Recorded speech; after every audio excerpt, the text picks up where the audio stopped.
Well, I think if you vote Liberal, you get teal, because consistently over the last 3 years, Scott Morrison, who hasn't visited a coal mine in this term of Parliament, he won the election on mining jobs, he hasn't visited a coal mine, and he's crab walked away closer to the Frydenberg agenda, the Dave Sharma, the Zimmerman agenda. These guys are always on the phone to Morrison whenever there's a teal threat in their electorates to say the Liberal Party has got to go further green and further left.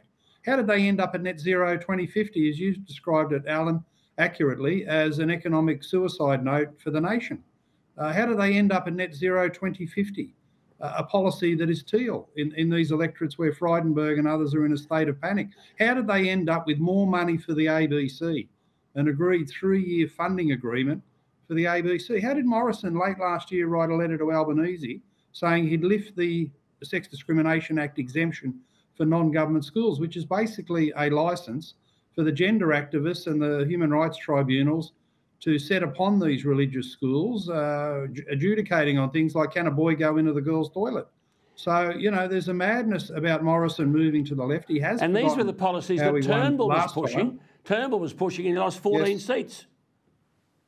Yes, they've worried more about the inner city wealthy elites than they have the people in outer Western Sydney, the outer suburbs, the regions.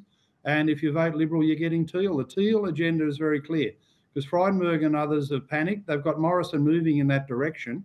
And I say, if you get rid of these people like Sharma and Zimmerman, these fake Liberals up against fake independents, well, you're actually getting rid of Greens out of the parliament, because the Green element in the Liberal Party now is manifest. Look at Matt Keane at New South Wales level, clearly to the left of the Labor Party and the left even of the Greens. So people have got to be cognizant when they vote, Alan. This is not the party of Menzies or Fraser or Howard. This is a very different party that is teal in complexion, embracing woke left Green policies. Yeah, and I mean, on all this climate change, keep it simple. I mean, the immediate past chief scientist for Australia, Alan Finkel, admitted that reducing Australia's emissions to zero, pardon me, would have, quote, virtually no impact on climate change.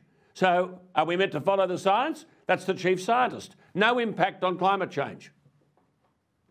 Well, that is the science. Of course, Australia with 1.3% of global emissions, getting rid of them, as Finkel has said, has virtually no impact on the global surface temperatures. I asked Matt Keane several times now in the New South Wales Parliament, look, Keane, you're turning the electricity grid upside down. You're spending $10 billion a year on so-called green energy programs. What's the outcome here? What's the outcome you're expecting, New South Wales, the provincial government doing this? What's the outcome in terms of lowering global surface temperatures because you're concerned about global warming? And he's got no answer. No. The answer that's been provided in data from our parliamentary library, Alan, the result is a decrease in temperatures of 0.00055 degrees Celsius over a century.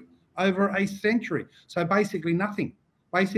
This is one of the greatest acts of self-harm in Australian history, an act of folly, all for no real purpose. Absolutely. So we'll export, Mark, our coal and gas and uranium to Asian nations so they'll have cheap energy and we are left behind. My friend, good to talk to you. Well, Alan, the next thing, the next export is jobs. Yes, that's we send the coal, the gas, the uranium, and there's a fourth export that results here. That's jobs, particularly manufacturing jobs. I'll have a bit more to say about that tomorrow, Mark. Good to talk to you. We'll talk to you next week.